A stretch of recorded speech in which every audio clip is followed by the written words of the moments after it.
Hello, welcome to a special edition of 90 Minutes Africa. My name is Rudolph Okonkwo. Today we are joining us is Professor Chidi Odinkalu. You all know him. He's a professor of practice in international human rights law at the Fletcher School of Law in Boston. He's joining us to talk about the case of Dele Farotimi, which is ongoing in Nigeria. And he wrote an important essay, which most of you have read, I hope, on the issue. So we want to get him to help us understand where things are today. So Professor Odinkalu, welcome to the show. Thanks a lot, my brother. Thanks for having me. Compliments of the season again. The same to you. So let me start with, we're doing this interview. We just had the court in Ekiti denied him bail. They moved their ruling to December 20th. What do you make of that? Predictable in many ways, rather perversely. But, the first thing is the court denied Dele was supposed to be represented. Dele's legal team was to be led, or is led, by Yinka Olumide Fusika, who is a senior advocate of Nigeria, and includes 3 other senior advocates of Nigeria, and then several juniors, about 13, 12 of them or thereabouts. But the legal team is about 16, 17 people, and includes 4 senior advocates. The prosecution took objection to the appearance of the senior advocates on behalf of Dele, and the magistrate, without ruling on that, effectively upheld the objection, and so precluded the senior advocates from arguing the case. So the juniors took over. From what I'm reporting, because I had colleagues placed at the magistrate's court in Ekiti, and I was getting contemporaneous slowdown on reporting as the process was ongoing, and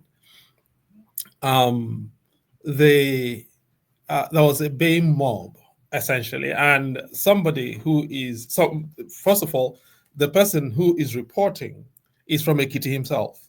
So this is not somebody from outside the country. He's native to Ekiti. He went to the university in Ekiti, in Ado Ekiti, not a private university in Ado Ekiti, the state university in Ado Ekiti. And he's a lawyer who graduated from there. And he says there is no way, I'm quoting this person, this is in quotes, there is no way anyone can get fair hearing in this kind of situation, unquote. Now, that is somebody's impression. But basically, there was a baying mob, and basically the atmosphere was very coercive of anybody other than the most determined of people. And you see, there's an objection to jurisdiction, right? There is a question of bail. And the magistrate adjourns to 20th of December and remands in custody for a crime where the maximum punishment is 2 years, right? Anyone who says that is law would really have to send me to another school. But that's what is happening. And as I said, that was entirely predictable. Nothing in this surprises me. When you said they refused to allow the senior advocates to lead the defense, what was the reason they gave? The argument is that the privileges available to senior advocates precludes them, also are supposed to preclude them from appearing before courts that are not superior courts of record, and basically those will be magistrates courts, customary courts, and all of that. However, the Constitution entitles anyone who is charged with a crime to be represented by a legal practitioner of their choice. The only thing in Nigerian jurisprudence that precludes legal practitioner of their choice was recognized in the decision in Awolowo and Usman Sarki, who was Interior Minister then, or Internal Affairs Minister, in 1963 or 62 in Awolowo's treasonable felony case, where Awolowo brought in Mr. Gratien, the QC from England, to defend him in treasonable felony. And Usman Sarki exercised powers under the Immigration Act to interdict his entrance into Nigeria as a prohibited immigrant, and they expelled him from Nigeria. And Udo Doma, who was the judge of the High Court of Lagos, who decided the case then, held in that particular case that a person was entitled to be represented by a legal practitioner of their choice as long as that person was entitled, as the legal practitioner was entitled as of right to practice in Nigerian courts, and that that entitlement did not preclude the exercise of the powers of the Interior Minister in that particular case, to prohibit the entrance of Mr. Gratien. That is the only preclusion, basically, that non-nationals of Nigeria who do not therefore have a right, as of right, to be in Nigeria, can be precluded from being legal practitioners of their choice. But here, you have the court effectively precluding Mr. Farotimi from being represented by legal practitioners of his choice, without actually ruling on that particular issue. That's the very interesting way to go about it. In your article, you wrote about the Supreme Court establishing this principle using the case of Anyebe. The Supreme Court in Nigeria, is it different from the ways in other countries, like in the United States, where we see, I'm not a lawyer, but I thought that the lawyers obey if there is a precedent and it's established that becomes what people will abide by. Is it different in Nigeria? That's what we are taught generally in the law schools or in the law faculties. It's Introduction to Nigerian Legal System, actually. They teach you legal method, including the doctrine of precedent. In Nigeria, of course, it's become the fact that precedent is endangered as a result of where we are, particularly in cases with a political flavor. Things happen sometimes that you cannot really relate to precedent. And, this is one of those, sometimes, you see that kind of jurisprudence or the kind of practice that happens, and you're wondering, where did this come from? But ordinarily, yes, jurisprudence, precedent is supposed to hold good, subject to the Supreme Court either limiting it or overruling itself. Okay, let me play for you. Your essay was discussed today in the morning show on Arise, and an attorney, a senior advocate of Nigeria, who is a friend of yours, had this to say. So let's take a look at that and get your reaction to his take on your essay.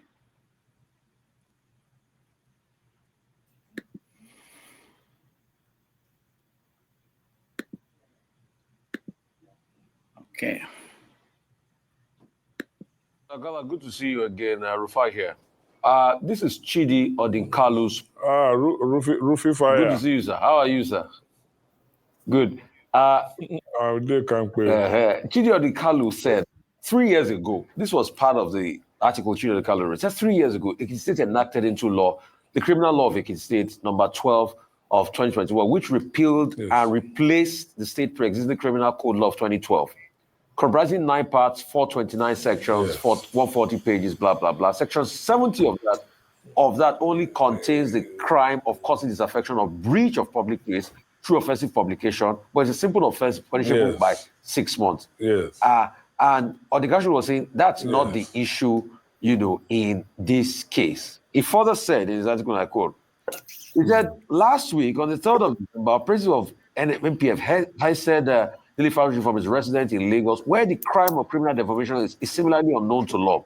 They raced him through state line to Ekiti, where they detained him. The following morning, on the 4th of December, the police arraigned Dele before a magistrate court in the state capital. It is important because the gist of the charge for policy provide against Dele Farotimi before the magistrates in Ekiti is precisely criminal defamation, which is not a crime in Ekiti State. What do you respond to? How do you respond to Chidi Odinkalu here? Well, you see, we are both, Chidi, my friend Chidi is a lawyer like I am.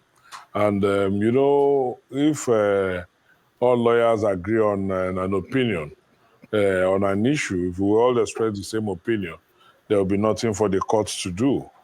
And there will be nothing for us to argue. Chidi has expressed his opinion. That is his opinion, which I don't necessarily share. But again, where are we today? Perhaps this is also a litmus test for all of us, and it's going to add to our jurisprudence. The issues have been tabled before the courts. For the advocates like me that may believe that the courts have jurisdiction, we will canvass the argument. The best thing for the lawyers of the defendant in this matter, Mr. Dele Farotimi, what should they do? There have been a lot of talk here and back and forth. First and first, bring a notice of preliminary objection and tell the court it has no jurisdiction.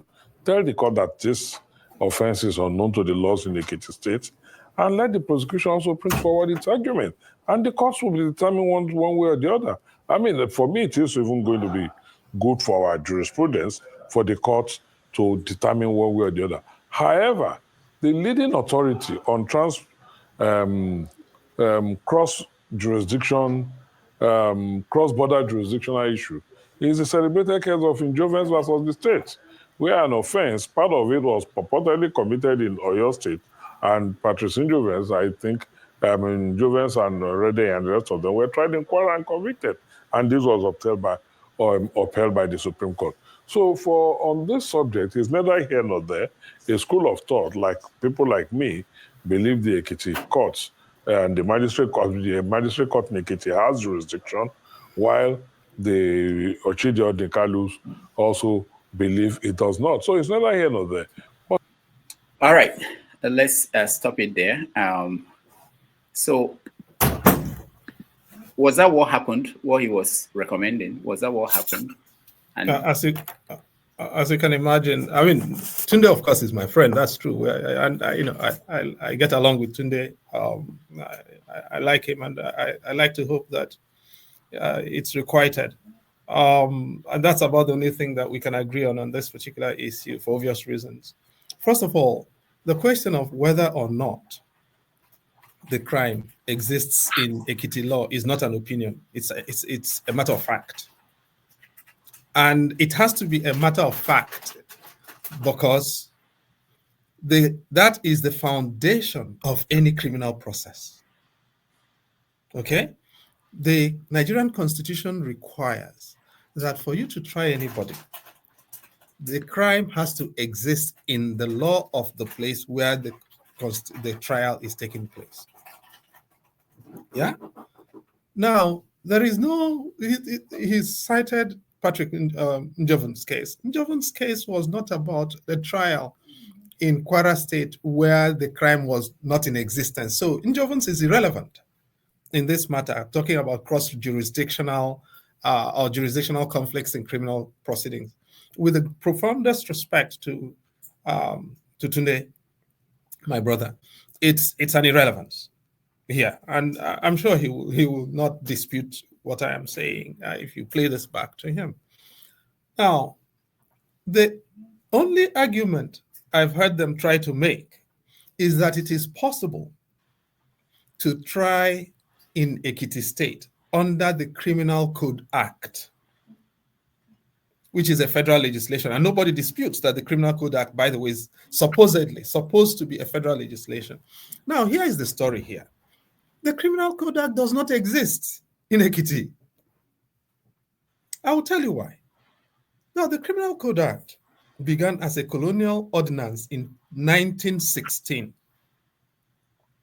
At that time, you had only two territories in Nigeria, or three, which was Northern Nigeria and Southern Nigeria with the colony of Lagos. So the Criminal Code Act applied to Southern Nigeria as an entire territory, as a contiguous territory. That entity of Southern Nigeria ceased to exist in 1951 with the creation of, with regionalization and the transition to regionalism. So that law became the criminal code law of for the regions, for the Western region and for the Eastern region. And the North had its own penal code. When we had, by the time and then of course, it also became the legacy legislation on crimes for Midwest when it came into existence in 1963, which then transitioned into the criminal codes of the 12 states in 1967. And so on and so forth until where we are now. Now, each state, the federal government does not make legislation for the states on crimes. The federal government has no general powers for criminal legislation for the states. The federal government only has powers with reference to matters on the exclusive legislative list. So, if you have telecommunications, for instance, which is on the exclusive legislative list, and there is a crime created under that, that is the only area in which the federal government has these powers. Federal government, of course, has powers to make criminal legislation for Abuja as a federal territory. But the Criminal Code Act does not create crimes for states. And one more thing. In 2021, in the CIL and in the case of CIL and Ekiti State, which indeed involved the interests that are active in this particular case that we're talking about, Dele's case, Ekiti State had abolished the Public Officers Protection Law in Ekiti, and they sought to import into that case an argument that the Public Officers Protection Act, which is a federal piece of legislation, should apply in Ekiti when the Ekiti State had legislated it out of existence. And the Supreme Court said no, there was no room to foist on a state as a federating entity a norm which it had itself explicitly repealed. And therefore, it overruled the effort to try to make the Public Officers Protection Act applicable in Ekiti State by backdoor. And the parity of reasoning here is very evident. So, as much as I love my brother, I just cannot, in this particular case, I see that that he's saying anything that anyone of his seniority can agree with. Number one, because what we're dealing with is not a question of opinion, it's a question of fact. Number two, the Criminal Code Act is no longer law in Nigeria, in Ekiti State. Number three, the federal government does not have any general powers of criminal legislation over Ekiti State.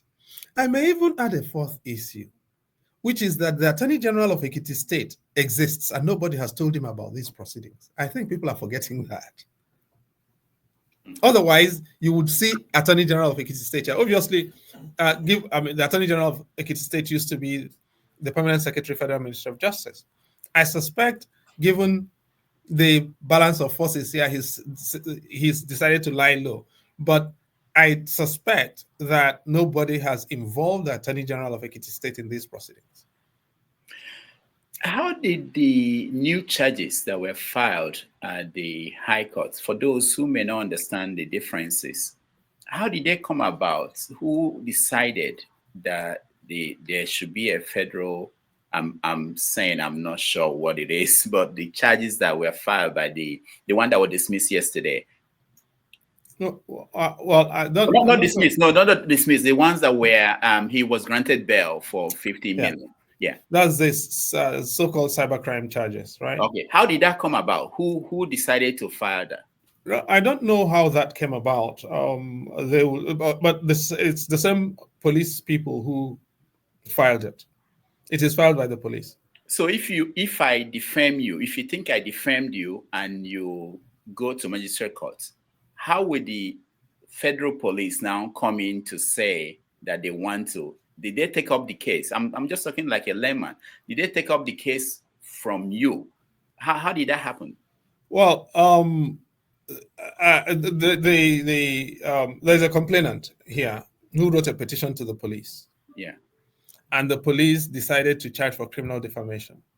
I think it was brought to their attention, I suspect, I'm speculating admittedly, but I suspect it was either brought to their attention or they are not very confident that the criminal defamation charges will be sustained or sustainable at the court they've taken it to. And therefore, they've filed cybercrime charges. And this is exactly the point I was making. Cybercrime is a federal crime. Okay? So they filed cybercrime charges before the Federal High Court in Ekiti State, sitting in Ekiti. That's the Ekiti division of the Federal High Court. And that is where that took place. A magistrate's court is a state court, completely state court with state-defined jurisdiction. And therefore, so the two are notionally different, the magistrate's court and the Federal High Court. So the charges before the Federal High Court are exclusively of with reference to a crime that is supposedly federal. Why I ask that question is there's a case of Femi Falana and Very Dark Man, where Femi Falana took Very Dark Man to the court. Why is it that the federal police did not file cyber case against, because there's a petition? How did that work out? I'm trying to get to understanding, for people to understand how they jumped in to file that case, the federal case at the federal courts. I'm not sure that Femi filed any petition with the police. Okay. He sued in the High Court of Lagos, I believe. Okay. In defamation, which is really what this is supposed to be. Look, the Supreme Court itself, as I pointed out in the piece that you referred to, had said that the crime of criminal defamation was invented in the Star Chamber. The Star Chamber was a very disreputable judicial forum in which began about 15th century England. Yeah. And it was captured, it was arbitrary, it was just entirely disreputable. And it was a persecutory forum. And if the Supreme Court itself describes the forum and the crime as disreputable, invented by a disreputable forum, that's not exactly the kind of crime that should make anyone feel proud about prosecuting in a republic of any sort. Defamation, injuries to reputation are important in the law of torts, in the law of private claims and private civil claims. And what does happen is, or what should happen is, and rightfully, for instance, Kehinde Ogunwumiju, Senior Advocate of Nigeria, who is the managing partner in Emmanuel Chambers in Abuja, has sued in the civil courts. And I think that is commendable. I think that's the right thing to do. Okay? Kehinde has sued in the civil courts over exactly the same range of claims at issue in this criminal defamation claim in Ekiti. And so the courts will be able to determine that in civil proceedings in which presumably there'll be even, the sides will be able to present their case freely. That is all anyone can and should ask for. So the invocation here of criminal process in very coercive circumstances or that portend or suggest a captured judicial system, I think is what people is what raises the hackles of people. Should people have remedies when they believe their reputations have been injured? Of course they should have remedies, but those remedies are entirely in civil law. There's one more case I wanted to know if you can explain it for our viewers. The case of a blogger called Ijele and Evangelist Ebuka Obi, where he's still in detention for months now. How how can people just pick up anybody by petitioning the police and say this person defamed me and have the person locked up anywhere, sometimes out of their location, move them out of state? Is that a law in Nigeria? Let me repeat myself. Of course, it's not a law in Nigeria. Of course, it isn't. Now, the so-called criminal defamation, even where it exists, is a misdemeanor. Now, there are three categories of crimes for this purpose, right? There are simple offenses, misdemeanors, and felonies. And that's a hierarchy of seriousness. A felony is a crime punishable by at least 3 years in prison. It is the most serious category of crimes. Below the category of felonies, you have what is called misdemeanors. A misdemeanor is a crime punishable by up to 2 years imprisonment, not more than 2 years imprisonment. A simple offense is punishable with not more than 6 months in prison. So now, criminal defamation is a misdemeanor punishable with not more than 2 years imprisonment. How does anyone get detained for it?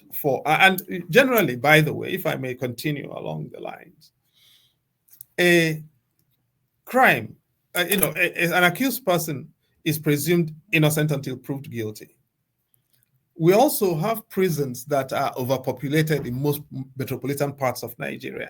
You have the prison population, according to the Prison and Correctional Service, as it is now called, is populated with the proportion of pretrial detainees, unconvicted persons in the prisons, is over 75% of the people we hold there. So the country does have a self-interest in ensuring that we are not sending into the prisons people who do not belong there. People who are accused of misdemeanors generally do not belong in pretrial detention. And therefore, the preference and practice is to offer them administrative bail. And if they don't get administrative bail, then give them bail at the point of arraignment, court bail, court-ordered bail. Now, you have this situation in which, and quite often on liberal terms, unless the person is a clear flight risk.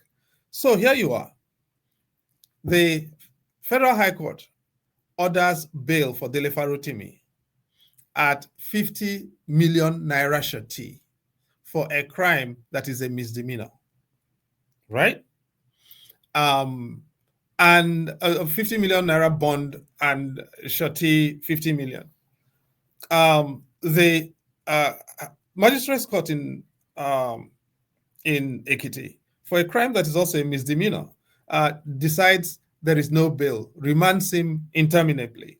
And somehow that is supposed to represent the state of the art of Nigerian criminal law and procedure. All of us should be ashamed. But you're talking about Ebuka Obi and Ijele, by the way. I mean, I vaguely remember, I didn't actually know Ijele was still in prison, in detention, or committed to pretrial detention, by the way. But, these tendencies of capture of, by the way, Ebuka Obi is supposed to be an evangelist, isn't he? Yes. Right? Yeah. Or a general overseer. Man of God. Yes. But what kind of God is it that doesn't forgive? I'm just asking. These people who preach one thing and do another should stop. By the way, is there anything that his God cannot punish? Exactly. What kind of God does he preach to people about when he's going to procure people to put other people away? I don't know Ijele. I don't want to know him. I know whether or not what he said is what I agree with is not my problem. But I also don't think that it is God's business or God's commandment to put some citizens below the law and others above the law. As a matter of fact, I presume Ebuka Obi's holy book is the Bible. Mm-hmm. And if you read the book of 1 Timothy, chapter 1, verse 8, it says something important, that the law is good when it is applied properly. The law is good when it is applied properly. Can somebody please cite that to Ebuka Obi and tell him that I said they should bring that verse of the Bible to his attention? Very good. Let me see. Will you mind sharing your experience with El-Rufai in terms of something similar to what Dele Farotimi is going through? I think probably you shared it somewhere else. Someone was telling me that you have a story with El-Rufai. El-Rufai was going to get me abducted in 2019, 2020. You know, on the eve of the election, the 2019 election, presidential election, was scheduled for, what was it, February 17th or thereabouts, or 19th? February 19th, I believe, 2019. And the day before that, on the Friday before that, El-Rufai addressed a press conference, standing by himself in front of his office in Kaduna, in which he claimed that 66 or so about Fulanis had been massacred in Kajuru. And I listened to that as it was happening. And so I called around, I called the police, and the police were denying all of that. And the police eventually actually did say that they told El-Rufai that that was not true. And they discouraged him from making any such claims. Of course, it was the eve of an election. He was fretting about whether or not he could configure the kind of votes he needed to edge ahead and come ahead as the winner of the election in Kaduna. And Kajuru was not particularly well disposed to him, but had a collection of votes. If they could suppress it, that would make it easier, it seemed to me. So I went on channels and denounced him. And so after he was returned, he instructed that I be charged with incitement and injurious falsehood arising from this emission, in which I said what he said was manifestly unfounded, and in respect of which I clearly had the support of the security agencies for the position that I articulated. Now, I'm just providing a background here, but what transpired in terms of the actual facts is that El-Rufai instructed his people to. I was by myself one day, and I got a call. I don't usually take calls from numbers I don't know, but I got a call from this number, and for some reason I picked it up, and it was a law enforcement agent who was calling to bring my attention to the fact that there was a charge against me before this magistrates in Kaduna, and that I had refused to appear on 2 previous occasions. And so they were processing a warrant to pick me up from wherever I could be found in Nigeria, and that I should please do something about it. He said he didn't know who I was or where I was, but that he had been told about me. I didn't think this should be happening to me. This guy came from Kogi State, I believe. So that was the first time I was hearing about this thing. And so I quickly instructed lawyers in Kaduna, and they went. We found the magistrates court, and the guy had provided the details of that. We found the magistrates court, and we found the documentation with assistance of the records, with assistance of the court officials. And when we found it, we found out that the charge preferred against me did not even have a charge number. You know, it said on this day from channels in Abuja, I had said this, which constituted incitement, but there was no charge number. And so we filed preliminary objections. We then filed for judicial review of the process and sought an interim injunction, which then became interlocutory thereafter, to restrain the process until the judicial review was heard. The magistrate is now retired. And as he was retiring, essentially, he did, on the day basically that he retired, he did tell us that he did not like what he was told to do, and that he was but that, he was coming to the end of his judicial career and he did not want to be persecuted by the governor or the governor's people. But however, that he didn't feel that doing the kind of injustice, to use his words, that they wanted him to do was good for himself or for the system. So what he did was he was very grateful that we had filed the objection. So he kept the file there until he retired. And as he was retiring, we were having the elections last year, and the governor retired from the government house. So the case died naturally. So in that sense, I was lucky. As I was telling somebody, I was very lucky, because all they had to do was, if they hadn't met the police officer, they would have issued the warrant for me, and I was going to be picked up by people who would relay me somewhere. And then people would say I had been abducted, only to discover me showing up in Kaduna or in a prison in Kaduna under the control of El-Rufai and his forces. And God knows what would have happened. Now, Audumekori was abducted from Lagos. That case is now before the Supreme Court. The High Court found in his favor, awarded substantial damages. The damages were reduced a little by the Court of Appeal, but still found in his favor.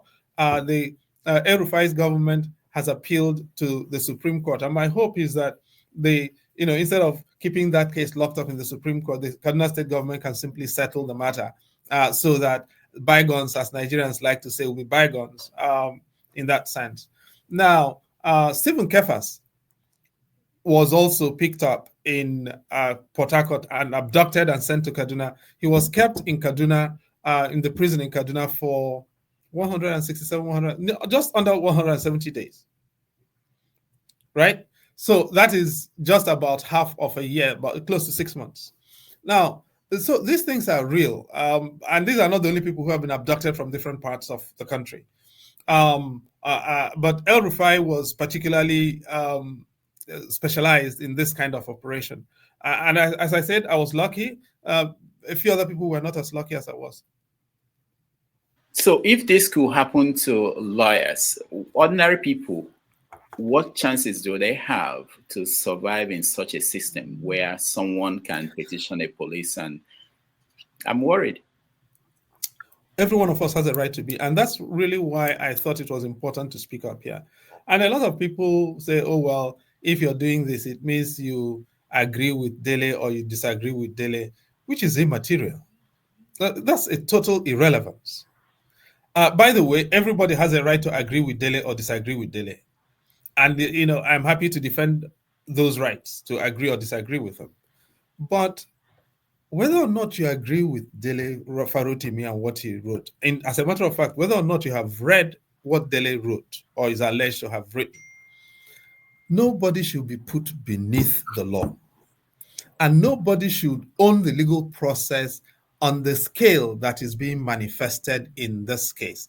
That is the only thing that concerns me, because at that point, any one of us can be liquidated. Yeah, I want to use this opportunity to say, if you can give us your insights into defamation, what it actually is, and whether the laws, because what we are seeing now, people are feeling that the laws are put in place to protect the big men. And I will get to that when you help us first understand defamation and what it should be. Because some people are not afraid to talk now, and because they may have to go through this. And I've had people on TV saying, even your friend Ogala that I played, if you go for that there was something that somebody said on air. He said that could put you in trouble, the same trouble that Dele was in. So there's now confusion even on what is defamation. I don't think this is about defamation yet. Unfortunately, this is about due process, in my view. I don't think we've got to the... Now, if you wanted us to discuss defamation, then you can bring up the case filed by Kende Ogunwumi, Senior Advocate of Nigeria, against Dele Farotimi. That is defamation. And that I can discuss. But if we're discussing what is happening in Ekiti, it has nothing to do with defamation, in my view. It is about whether the criminal justice system should be operated in this manner. Whether what is being operated, as a matter of fact, in these proceedings is criminal justice. And in my view, it isn't. That's the issue here. And to bring defamation into that conversation is to confuse the subject matter. I don't think we are in the territory of defamation law in relation to whether it is criminal or civil, in relation to what is happening now. And why is, and you will see that the magistrate is not even discussing defamation, because if you're discussing defamation or trying for criminal defamation, you cannot refuse bail. You cannot make remand mandatory. Those are two basic things. So to try to bring defamation into that conversation is to confound the matter. So if the magistrate wants to try for defamation, the first thing is you take an application for bail. You recognize that the offense is bailable.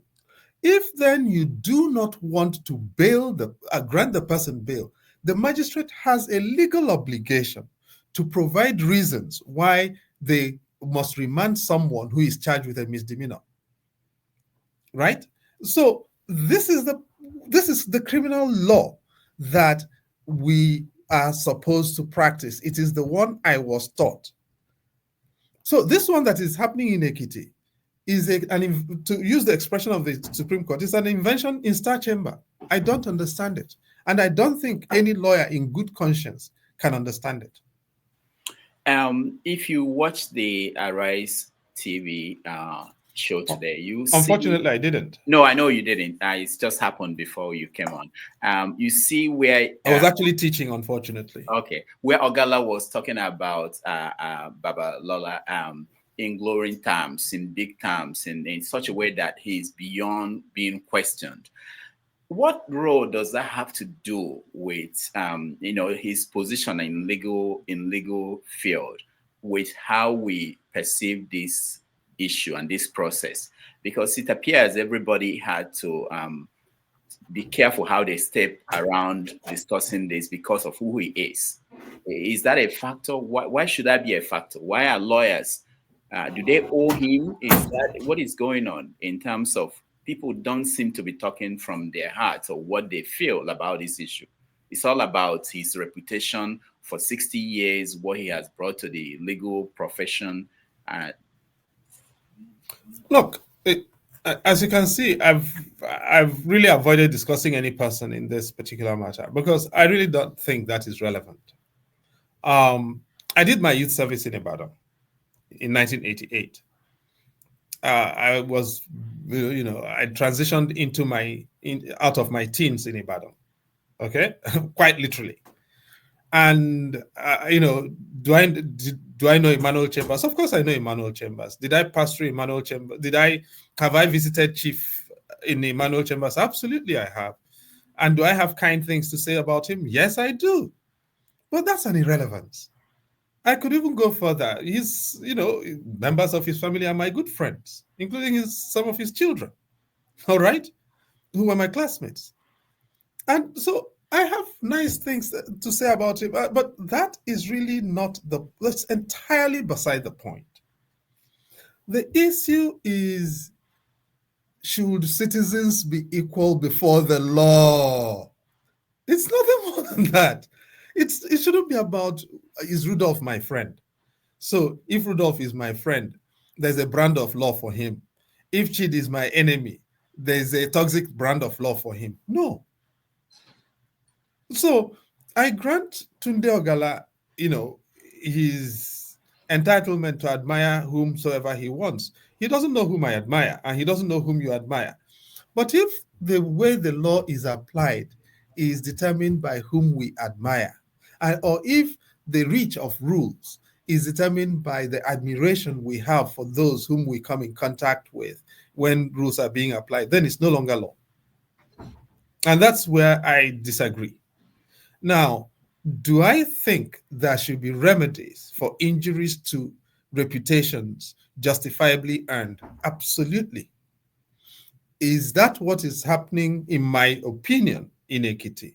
No. All right. One day we'll bring you in. Maybe when this process is done, we can talk about defamation, because a lot of people really are confused about what it is and how it's practiced in terms of how you defend yourself. Let me, for instance, play a small video for you. This is an interview I had with Omoyele Sowore and he tried to compare the process because he's gone through that process in America here and in Nigeria. So let's look at what he said about the differences and get your take on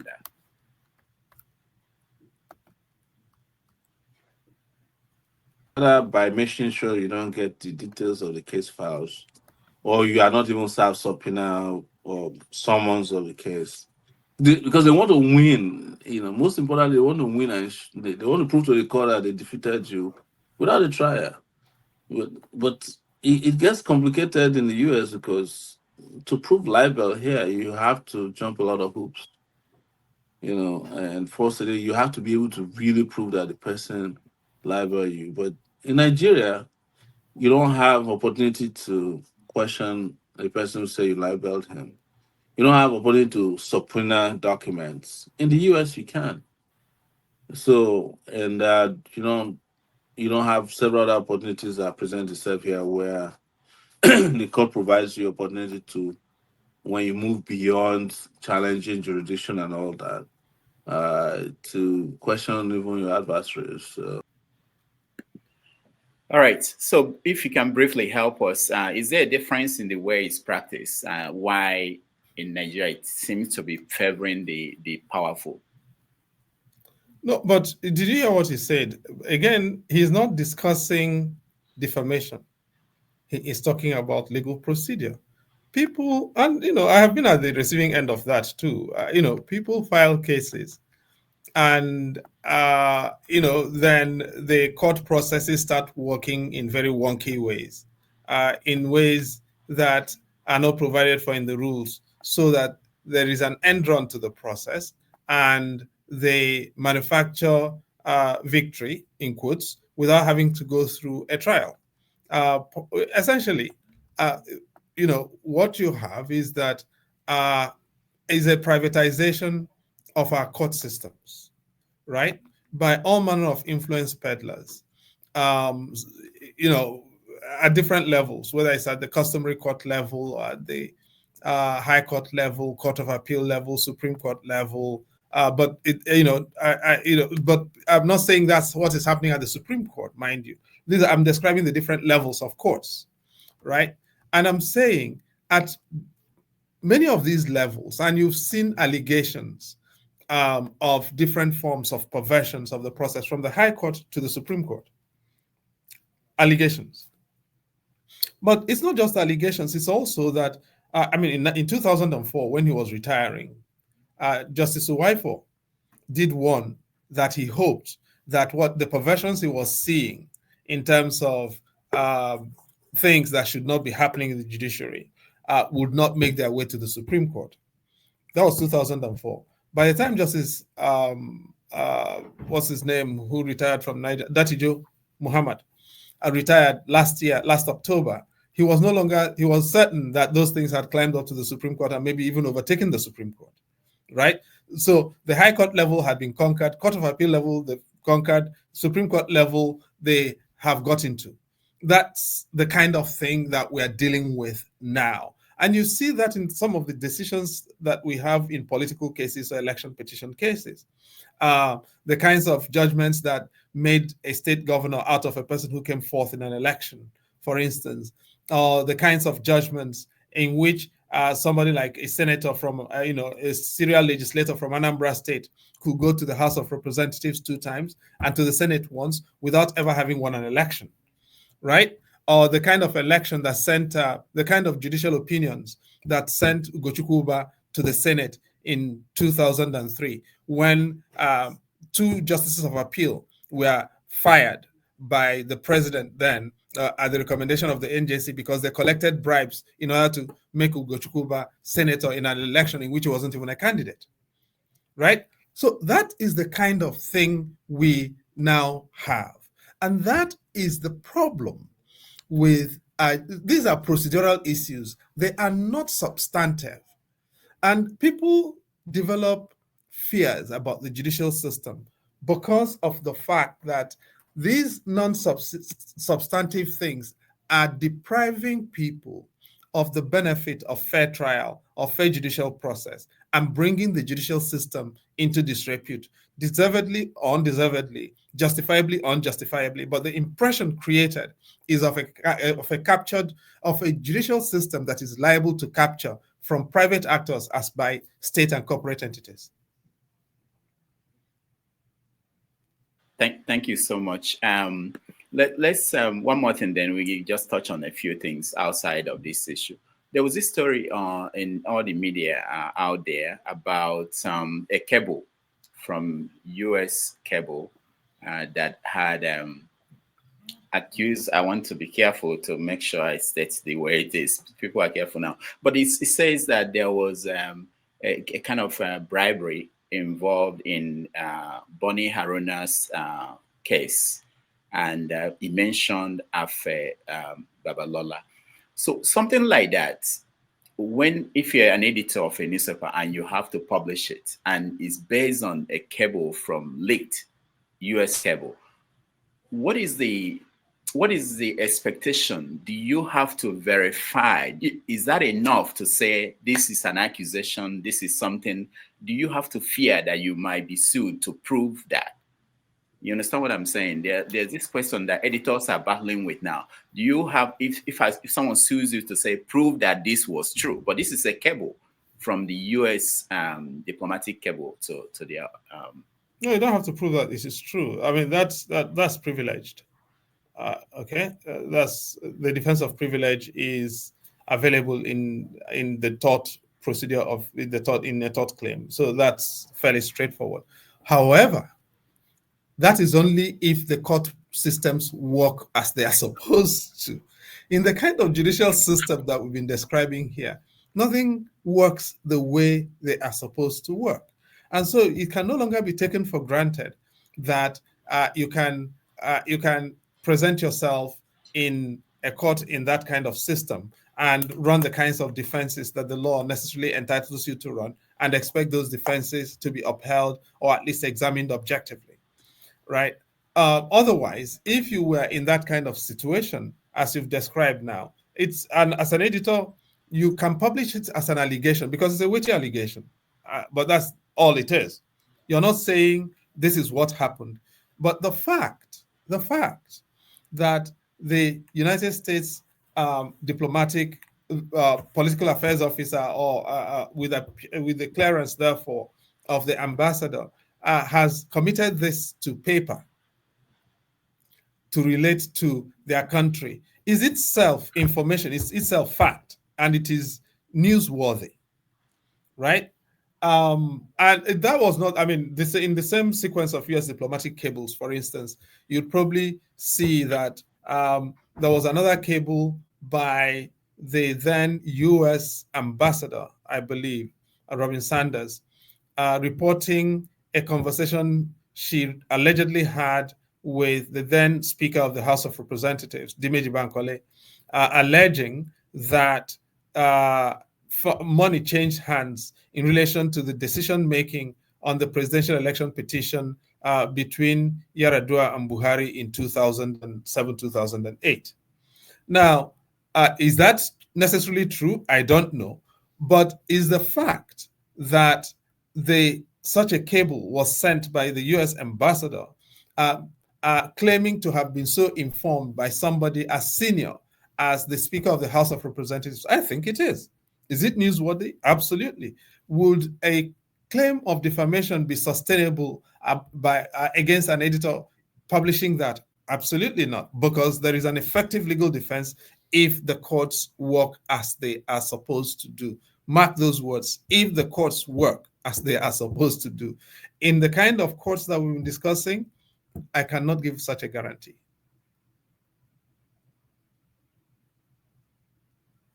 Sorry, I think you're muted. You're muted.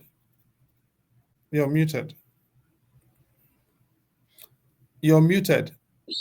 Yeah, no, Okay. I wanted to share that document, so it was blocking it. All right, so in that case, so there will be a chilling effect, if people are going to be concerned about the kind of process we have in Nigeria and whether they are free to publish. Of course, there is a chilling effect. And I'm glad you use that expression, chilling effect, because that is exactly what it is. And that is what this entire thing is seeking to achieve. It is a Nigerian version of SLAP, strategic litigation against popular participation. But at this time, basically, this is the latest manifest. This is a version of a manifestation of capture of state institutions. And there is now ample evidence, in my view, that the judicial sector in Nigeria, the accountability sector particularly, even more, of which the judiciary is only a part, is captured and can be instrumentalized at will and at whim for whatever those who have captured it wish to seek. And in doing so, they will make claims of rule of law. And there is very little of law in what we see happening. Okay, let's touch on a few more things. I know you have to run. So there was the Simon Ekpa arrest in Finland, and the declaration of Biafra, that the process that they went through there. I don't know if you followed it and if you think what you think about that. Well, I do think that it was long overdue to ask questions of Simon Ekpa as to justify some of the things he's been saying and doing and orchestrating from Finland. And I'd like to hope that he can. But in any case, he goes through the legal process, and the legal process would run its course in Finland. He says he heads Brigi, isn't it? Biafra Republic government in exile. He's as prime minister. He's no longer there now, and he's not likely to be there at least until his next court appearance, which is next year. While that happens, this young woman in the United States appears to have taken over the reins. And it seems to me as if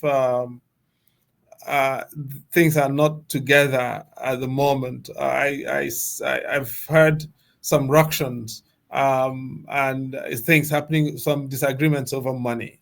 I'm not in their structures. I don't have any specific evidence, but I'm hearing quite a good deal to suggest that to implicate a theory that I've had for a long time, which is that this is about money. And the disagreements they are having are not ideological. They are not institutional. They are about instructions that have gone out from this young woman in the United States, instructing people to pay their contributions of whatever money this is about into a different set of accounts from those controlled by their detained prime minister or incarcerated prime minister. And so that theme of money, it seems to me, has been consistent in this Biafra struggle, in quotes. I use struggle in quote here. And my hope is they are going to find a way to convince the world that this is not the latest episode of money making by people who cannot find other ways of living legitimately, because it is squalid. And I put it rather mildly, if that is exactly what they are doing. In the East, there are changes. I wanted to know, I've not been there, and I've been trying to get from people to get a view of like sit at home on Monday. Is it still going on? Do you know if there is an impact on the security or the business environment in the East? Which kind of impact? Of course, what there is an impact. What I mean is, whether there is still being enforced, or whether people are now free to come out and there is obviously an impact. I mean, you know where Oyagu is, right? Yeah. Now, if you go, Oyagu sells on Sundays now, like it's without fail, and on Monday it thins out. So people, including the churches, have also adapted their doctrine, right? And that is how you know, because the churches are very effective in most parts of the Southeast now. And they let the doctrine, of course, was remember the Sabbath day to keep it holy. And so people didn't go to markets on Sundays. But Sundays have become economic activity days now in lieu of Mondays. And in some places, studies continue until Saturday because Sunday and Monday, people have adapted in that sense, have become days of rest. So the question answers itself. Currently, the sit at home is still effective in quite a good many places around the region. And I think until our politicians reimagine themselves in the spirits of the people and capture the hearts and minds of people, that is probably going to continue in some form. As sit at home, or rather avoiding activities on Mondays in many parts of the Southeast has almost become a habit. So people have adapted, and it's even going to be more difficult if, assuming all of this insecurity were to end today, it may not be that easy to ask people to return to the life before Monday sit at home. I hope I don't overestimate it, but it may not be that easy. Wow. All right, one last question. I know it's over an hour now. Your friend Wike recently described you as an internet lawyer. So this exchange you had with him, not really an exchange, you responded to him, and he lashed out us. What do you make of him and a character like him in the federal capital, especially with what we saw when the Prime Minister of India came and his behavior? What do you make of him? Look, I respect the office of the Minister for the FCT because it's a very important office in the country. The FCT is a symbol of Nigeria's coexistence. And precisely because of that, I think we've got to hold the feet of the occupant of the office on fire, to fire at any point in time. We've got to ask the person to comport themselves in ways that do credit to the sovereign standing of the Federal Republic of Nigeria. It's not a republic for you or I or the minister alone. It's the republic for all of us and for everyone who is going to subsequently be part of that republic, and for those who have come before us. Now, look, internet lawyer, where do people get their information now, material? Is it not on the internet? Or internet professor? So I'm not at all worried about being described as internet lawyer. He uses devices and he relies on the internet every day, right? Now, so he's not denying my credentials as a lawyer. So I'm not interested. Wike became a lawyer in 1998. By that time, I had been a lawyer for over 10 years, in Nigeria at least, right? And I have put in work in all manner of places. I have never been paid a salary by the Nigerian government or any institution in Nigeria except as a youth corper. I want Wike to say the same thing. The man has not had a legitimate life outside the Nigerian state. Okay? So I can understand the inferiority complex of someone like that, whose entire existence has been dependent on sucking from the feeding bottle, from the sovereign feeding bottle of Nigeria, entirely, legitimately and illegitimately. I can, because Wike cannot tell me. If he can, let him please do so.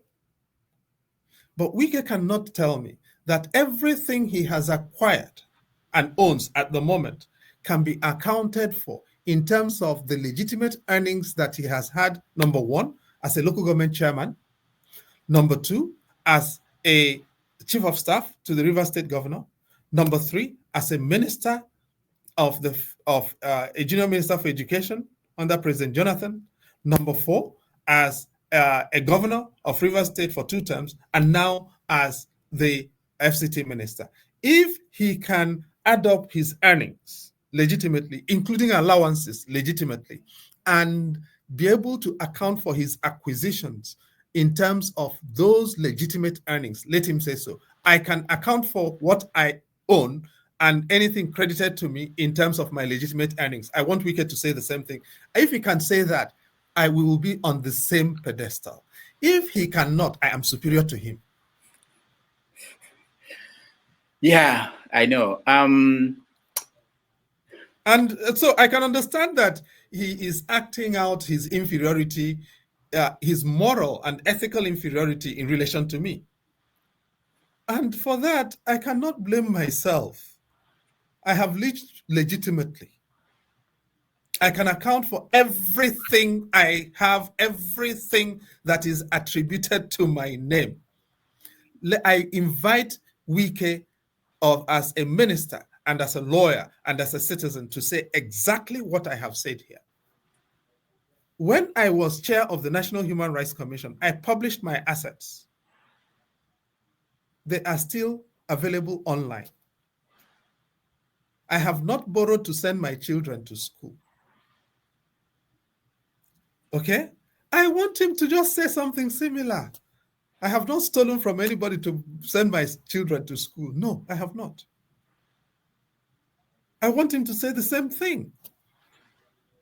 And the only thing I want him to say, the only thing I have is what I could legitimately earn in these offices I have occupied. That's all. Let him publish his assets. Let him publish his asset declaration forms.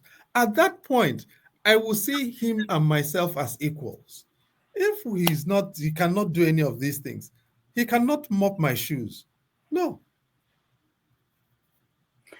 I don't know when next we are going to have you on the show. So whenever I have someone like you, I try to see if I can exhaust all the questions we have. There's one thing I wanted to know if you can weigh in on that issue. Recently, there was this thing about Igbo people and not selling land to outsiders. I know you saw that. What is your take on that? Because these things they have a way of sticking if there are no pushbacks, and people tend to jump on that. And so, what is your take on that issue?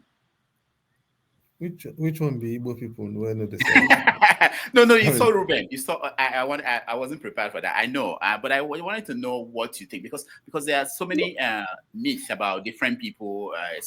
People putting up what they're generalizing about people, and it's not just Igbo people. There's some for Yoruba, Hausa people, and people carry it along. And how do we get to a point where we have to go deeper in our understanding of the people who make up that country? No, look, I'm sure in hindsight, Reuben may wish to watch again what he said. The version that I saw, I can only describe the version that I saw of what he said on that Arise television morning show, was that he had attended that Tos Benson. Theo Benson, yeah. Yeah. Tos B had said at a gathering at the Nigerian Institute of International Affairs that he was married to a woman, an Igbo woman. He had an Igbo daughter. And then he said, Reuben said, if anyone wants to controvert me, let them controvert me. He was married to an Igbo woman. He had an Igbo daughter, and he went to his in-laws to ask them to give him land, and they did not give him land. And therefore, then it was going on about Igbos not selling land. I don't want to be too hard on him, but the whole thing, the whole line, just what he said, sounded pitiful. And I'll tell you why. Number one, he did not give the event at which this thing took place. Number two, he did not give the date, month, or year in which it took place. T.O.S. Benson had served in the cabinet of government at independence and was a public figure all through his life, post-independence, right? And so, did he go to the Nigerian Institute of International Affairs before and after Reuben was born? Probably he did. How many times? None of us knows. On which occasion did he say this? Nobody can tell. How are you going to verify this thing that only Reuben heard? Okay, so the question of verification is out of the question. Now, I go even further. T.O.S. Benson came from a very powerful family in Ikorodu, right? One of his brothers is a former president of the Nigerian Bar Association, Babatunde Benson. Another one, Bobby Benson, was a very famous musician. So the Benson family in Ikorodu is very well known, and has movers and shakers into their current generation. Now, did T.O.S. Benson have an Igbo wife? Yes.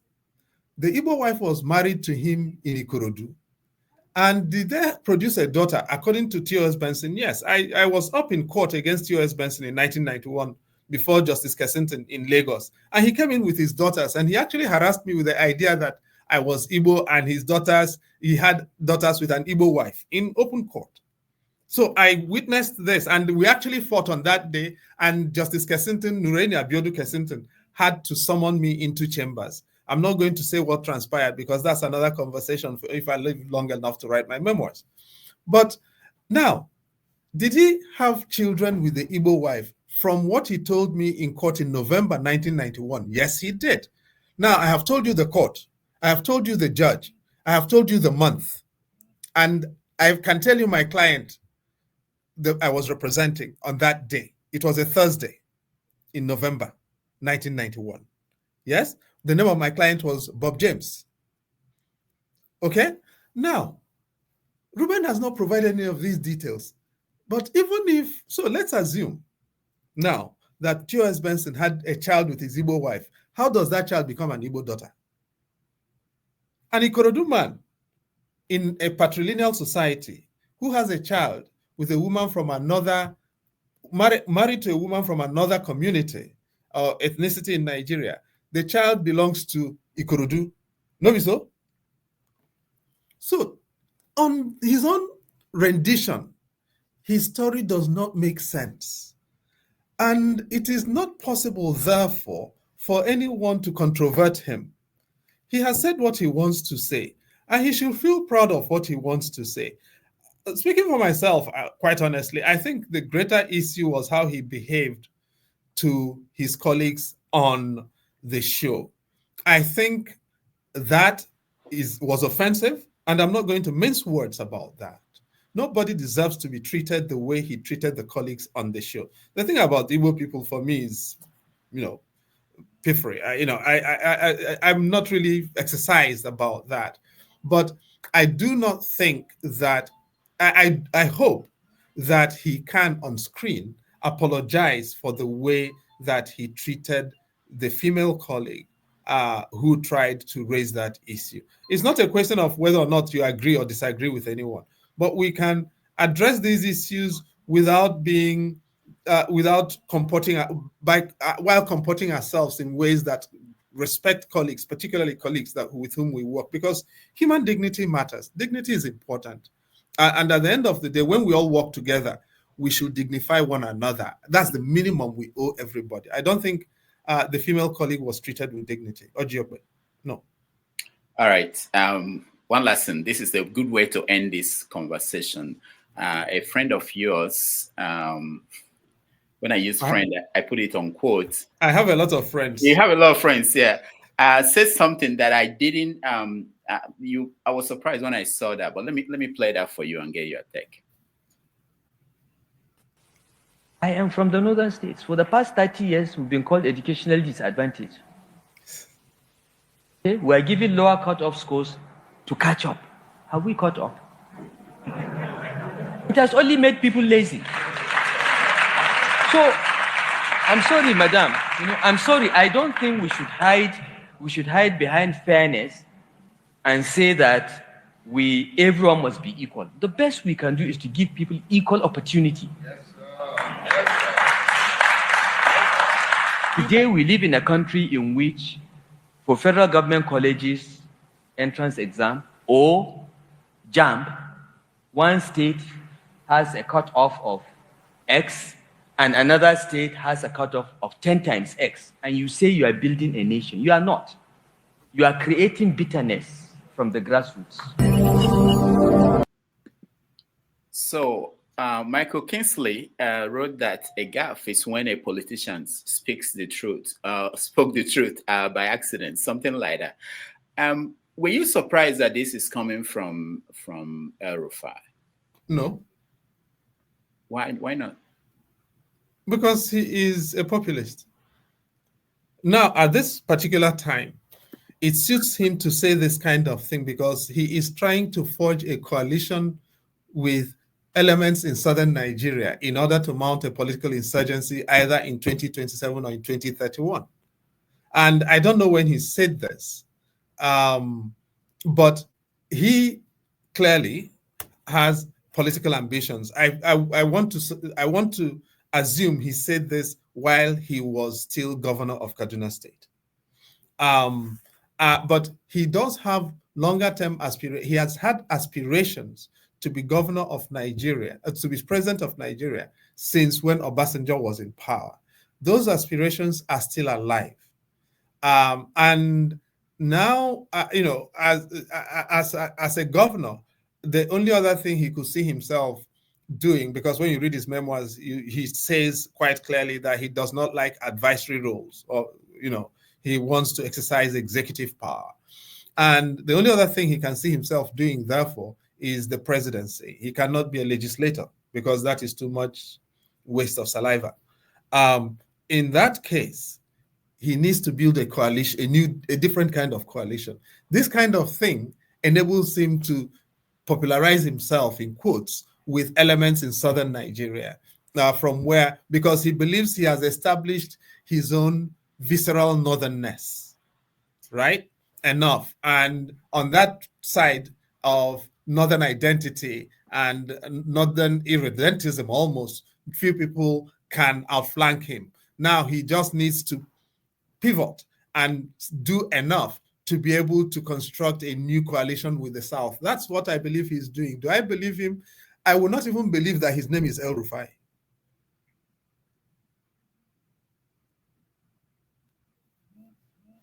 Thank you so much, Professor Odinkalu. It's been wonderful having you. And hopefully in no distant time, you'll join us again for a live show so that people will get the opportunity to interact with you. Thank you. Well, thanks a lot, my brother. And thanks in particular for what you do. Thank you. I appreciate this. Thanks. Okay. Okay. All right.